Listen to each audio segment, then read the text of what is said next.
wherever you are. Thank you so much for coming on to another YouTube live stream of from Intensive Care at Home and Intensive Care Hotline.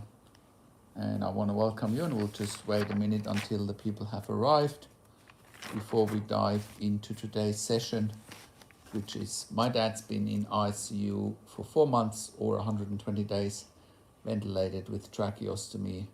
I want him home with intensive care at home.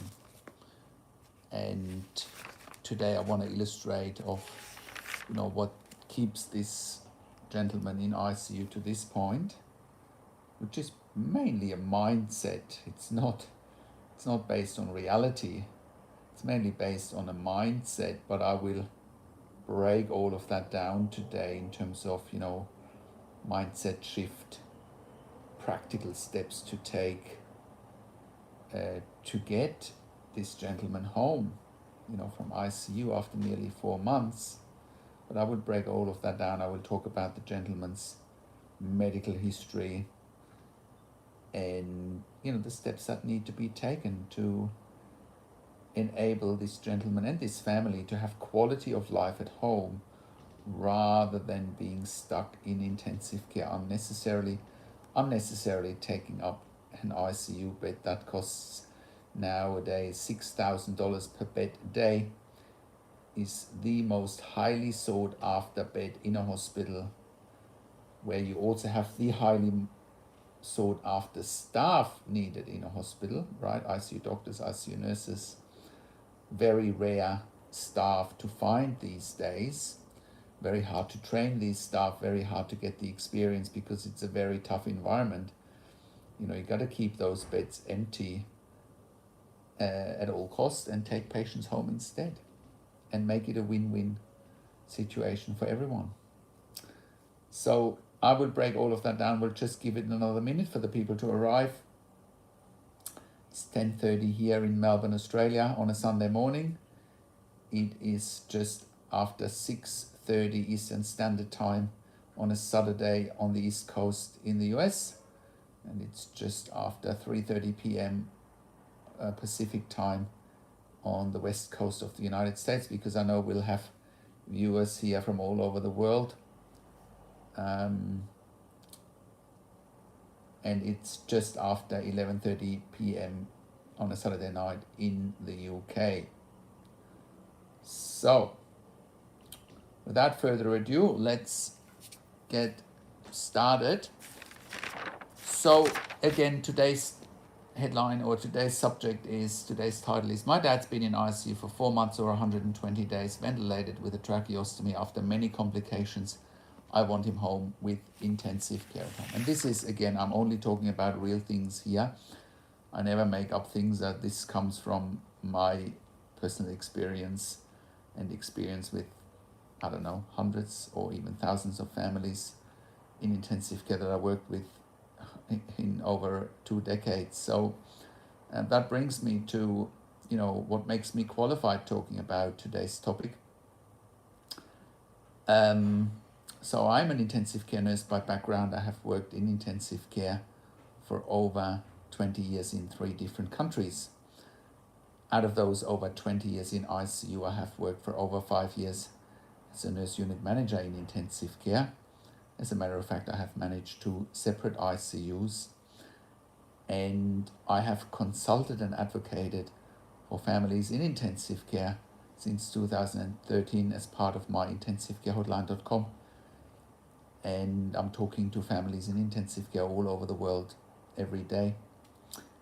And I'm also the founder and managing director of Intensive Care at Home, where we look after predominantly long-term ventilated patients at home as a genuine alternative to intensive care or to a long-term stay in intensive care, by enabling people or patients in ICU, adults and children, to have quality of life at home. In some instances, it's quality of end of life at home, and free up, again, the most sought after ICU bed, or the most sought after hospital bed there ever is, which is the ICU bed.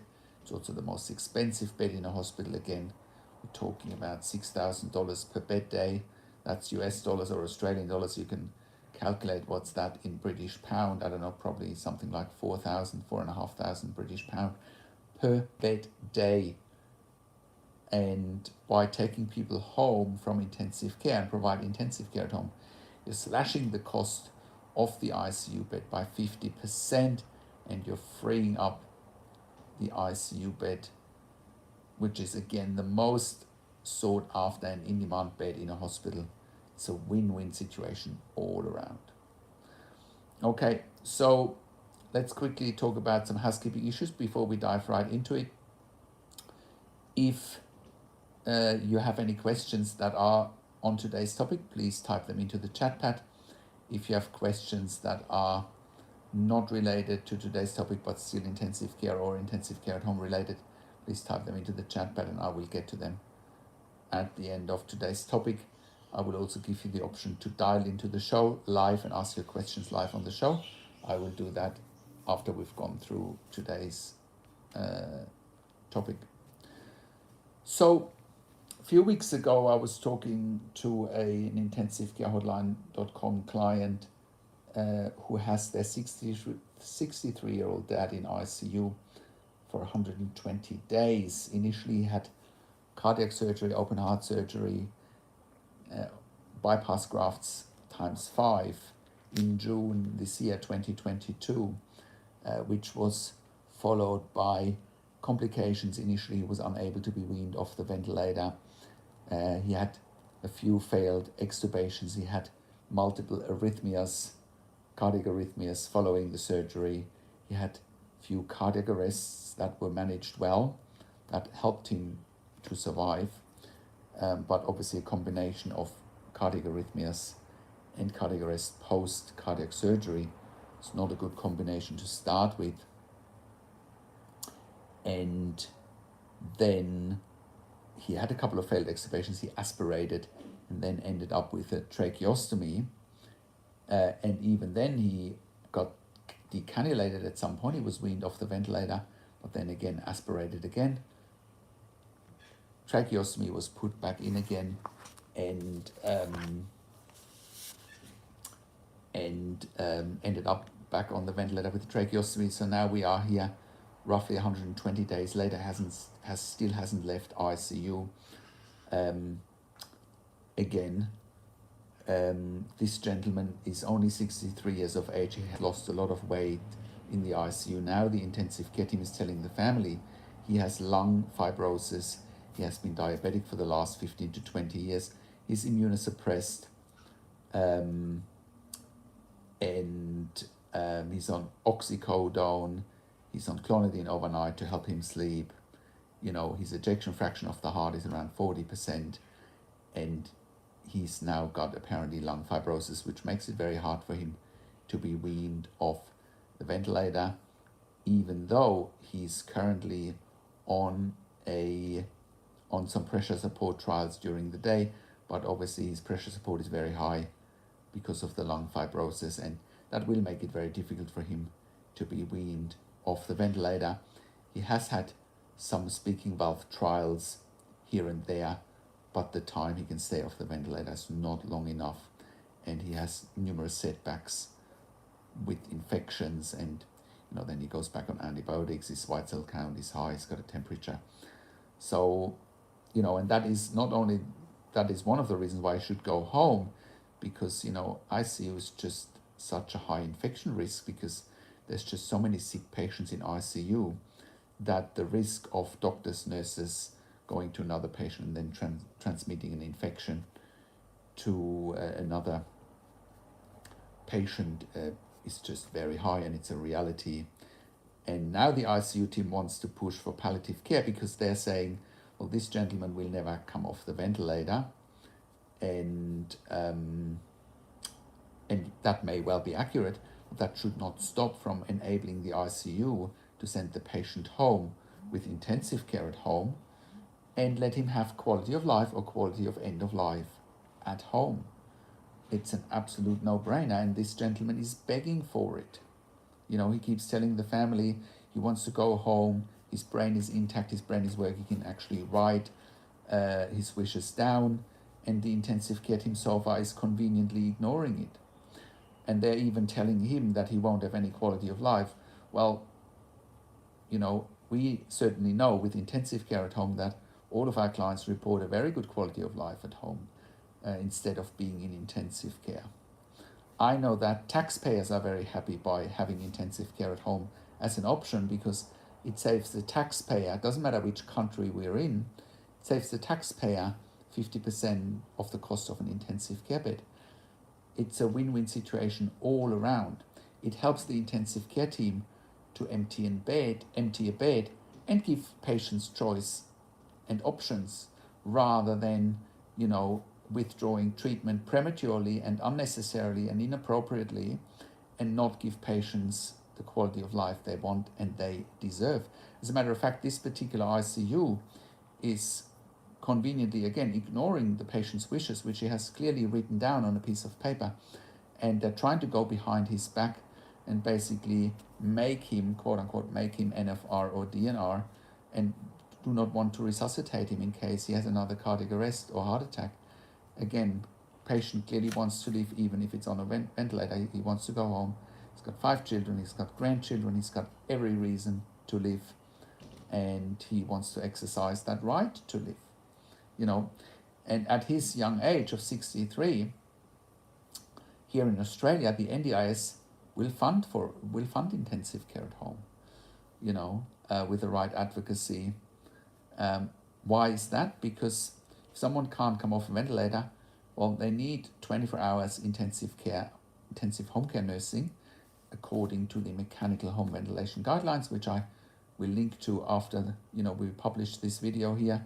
You can read the mechanical home ventilation guidelines. They are evidence-based, and this evidence clearly demands, not even suggests, clearly demands that only intensive care nurses with a minimum of 2 years ICU experience can look safely after ventilated patients at home with a tracheostomy. And this is exactly where this man finds himself in, where this family finds themselves in. And it's time for the ICU to release this man and let him go home with the right support structure, with the right funding under his belt, and make things happen. There's no need for him to stay in ICU. His PO2 is low, but again, that can all be managed at home. There are oxygen concentrators available, and his PCO2 is a little bit high as well still, but again, then his ventilator settings need to be adjusted. Clearly, if CO2 is a little bit elevated, the gentleman's Glasgow Coma Scale is still a 15, which enables him to make his own decisions and enables him to make his own call about his quality of life, not for anybody else to determine or to suggest what that should look like. It's his quality of life, not my quality of life, not the ICU team's quality of life. It's his quality of life. It's the family's quality of life, not anybody else's quality of life. We don't need any judgment here. We need solutions. And ICUs are very quick in making judgments instead of seeking solutions. Well, here at Intensive Care at Home, we're all about seeking solutions for our clients.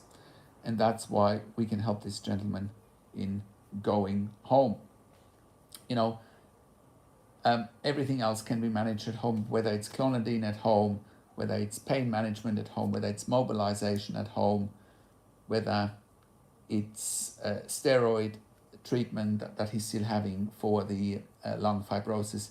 That can all be managed at home. Nowadays, in 2022, hooray, you can also do chest x-rays at home. We are doing this all the time. We're doing chest x-rays at home with another organization that we partner with. The development in the community is rapidly evolving, where other services can see what we are doing and they tie in with what we are doing. It makes perfect sense, And rather than the ICU now involving palliative care and basically trying to push for withdrawal of treatment, ICU should be pushing for intensive care at home, because if they want to have palliative care involved, and if they want to quote unquote palliate this patient by starting midazolam, starting morphine infusions with a patient that is compos mentis, that is fully oriented and has expressed his wishes, that in my mind is euthanasia, it's potentially murder. And I stand by this. And in this situation, family needs to keep asking for intensive care at home and needs to keep pushing for that, for what the patient wants. But here is another lesson that needs to be learned out of this. We strongly recommend that, whether it's for yourself or a family member, that you have an advanced care plan in place before anything like this happens, because if it was clearly documented what your loved one wants, the ICU has no leg to stand on, because it's all about choice and control for a patient or for a family, and again, we have evidence here that the ICU has issued a DNR without the patient's consent. Patient is vehemently refusing a DNR. He wants to be resuscitated, and that's well within his right. So what are the next steps? Next steps really are that after 120 days in ICU, it's probably now even a bit more, because the first contact that I had with the family was about 2 or 3 weeks ago. The next step really is to to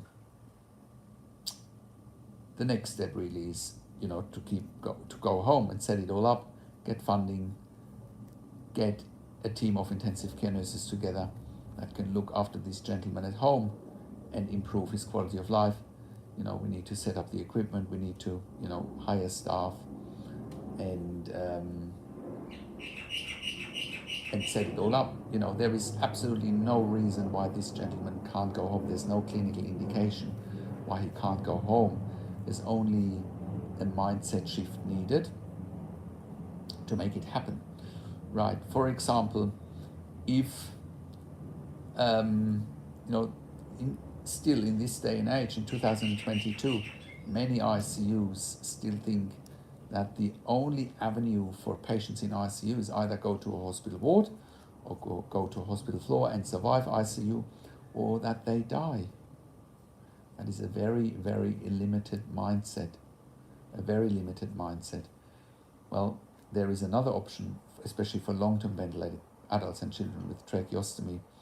The other option is intensive care at home, right? And that is a viable option. We've provided hundreds of thousands of hours of intensive care at home nursing and kept patients out of ICU, again, creating a win-win situation for all stakeholders, providing quality of life, in some instances quality of end of life at home for patients and their families at home, cutting the cost of an ICU bed by roughly 50%, and by freeing up the most sought after bed in a hospital, which is the ICU bed. Right? No-brainer. No-brainer, win-win situation for everyone. And in case you're wondering, why am I not going into more detail about the clinical issues at hand? Some ICU staff might tell you, oh, you can't do this, you can't do that at home. Well, I've spoken to the family and I know what's happening there, and there's nothing we haven't done before. Nothing we can't do at home, right? It's all a myth to say that these things can't be done at home, just because most ICUs still operate from that limited mindset that a patient in ICU can only go to a hospital ward, hospital floor, or die. Those are the only two options. There are other options. Again, intensive care at home is that option. So irrespective of what it is, whether it's oxygen delivery, whether it's chest x-rays at home, whether it's management of steroids, whether it's management of changing ventilator settings, it's so much easier to be managed at home. Whether it's pain management, we can do all of that at home. We've proven this now for nearly 10 years, and again, we didn't even reinvent the wheel. Intensive care at home services have been available in Germany, Austria and Switzerland since the late 1990s, and it's a well accepted concept there, and it's a well accepted concept here now in Australia as well. So it's time that ICUs make the shift, full stop, especially with ICUs getting the ICUs struggling for beds anyway. Even things like diabetes can be managed at home with insulin. Again, that is the skill of our nursing staff. We can monitor this gentleman at home. If he, God forbid, goes back into AF, I'm sure we can manage that at home by replacing potassium, replacing magnesium, doing a 12-lead ECG, getting telehealth consult, which is what we're doing now over and over again as well. We're doing more and more telehealth consults at home, mainly with emergency consultants, right? But they're really good. They do understand what it takes to take a patient home, and there's a lot of synergy having intensive care nurses at home with emergency consultants on the other end. There's so much synergy there. They can order chest x-rays at home, they can order bloods, they can order IV antibiotics. It just makes a lot of sense to do that, right? So then, obviously, services need to be provided around the mechanical home ventilation guidelines.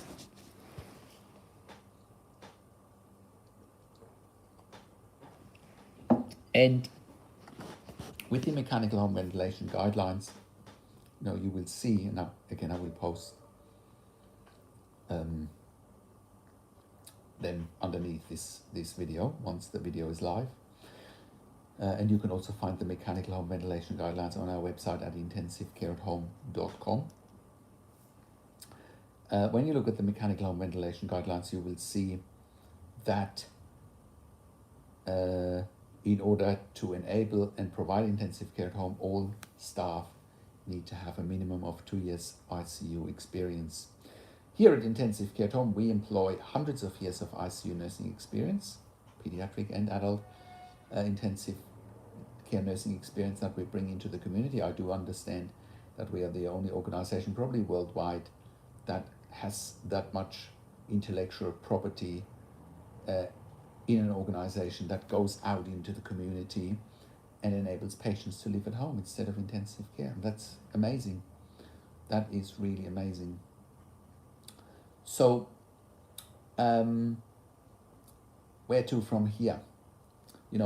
Obviously that's the selection criteria for staff, for nursing staff. Then obviously there needs to be equipment set up, such as you need ventilators, you need at least 2 ventilators, you need monitors, you need suction machines,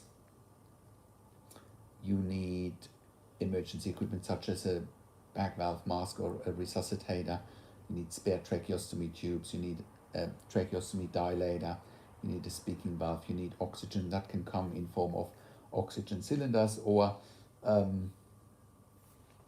oxygen concentrators. We need a hospital bed, a recliner chair, ideally, a portable hoist to begin with, maybe a ceiling hoist down the line. A hoist is also a name for a lifting machine. So, medications need to be made ready to go home, but a lot more is possible at home than you think there is.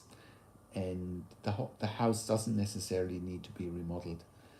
We have looked after patients at home in, some small flats, small apartments.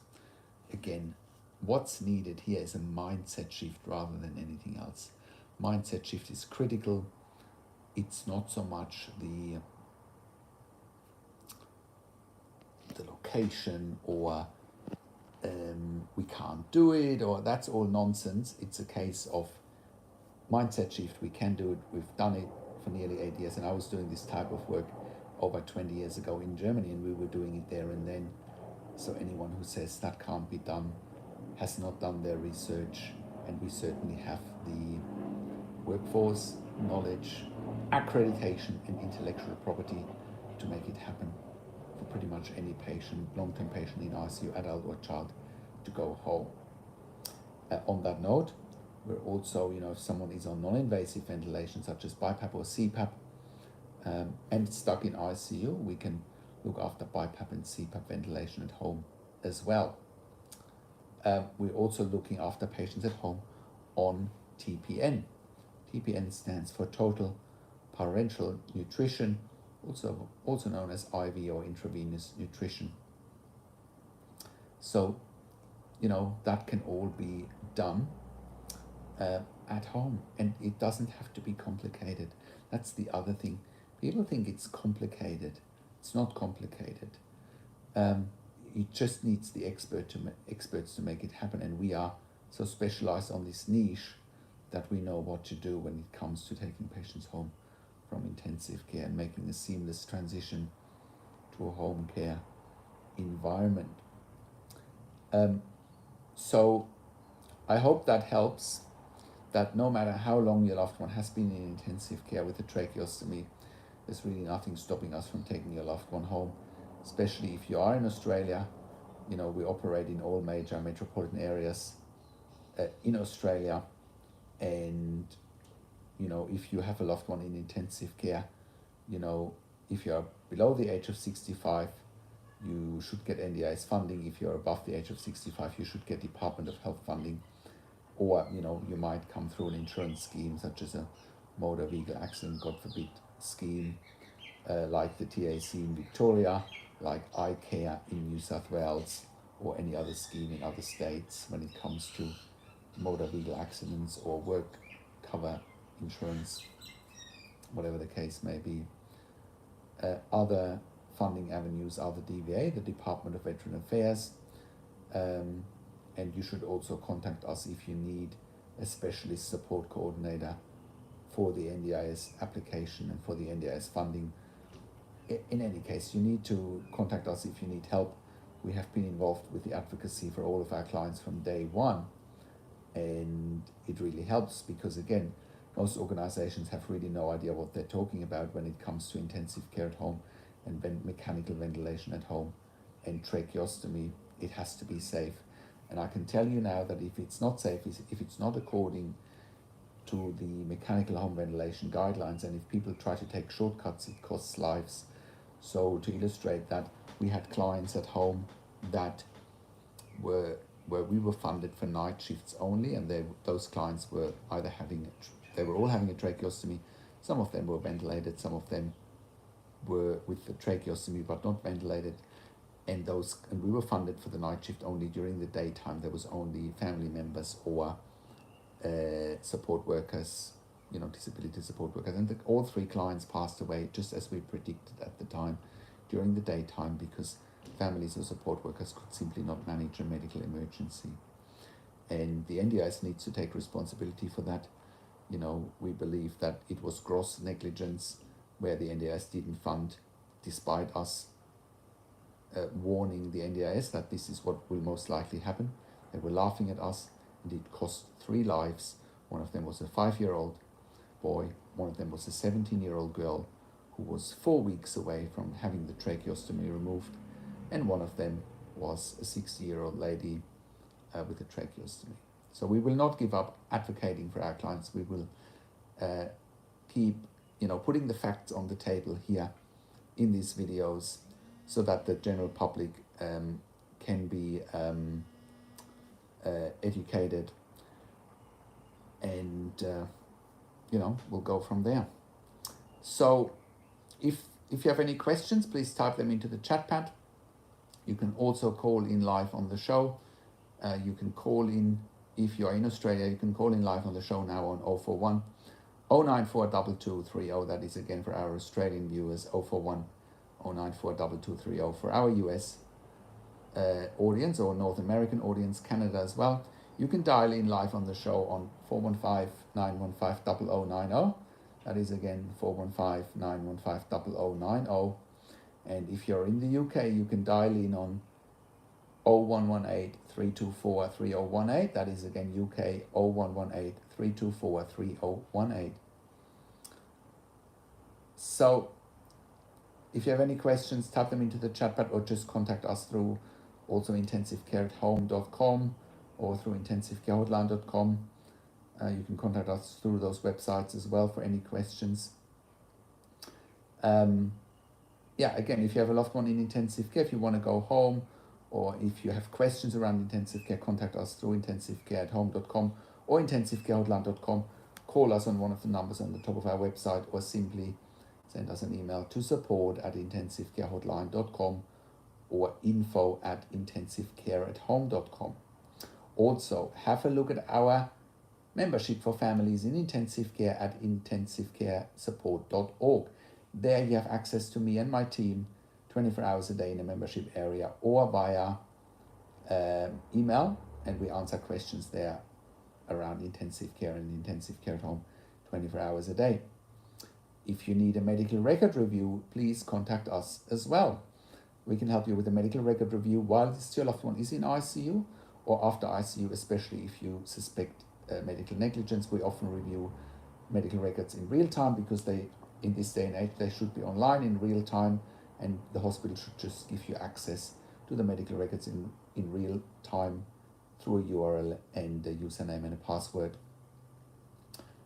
I would very much appreciate if you share this video with your friends and families, if you subscribe to my YouTube channel for regular updates for families in intensive care and intensive care at home, and also regular YouTube live streams.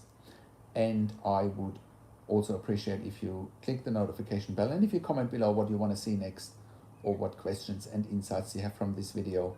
There will be another YouTube live next Sunday, 10:30 a.m. Sydney, Melbourne time, which is 6:30 p.m. Eastern Standard Time. Looking forward to seeing you then. Take care for now. This is Patrick Hutzel from Intensive Care at Home and Intensive Care Hotline. Have a wonderful weekend. Take care for now.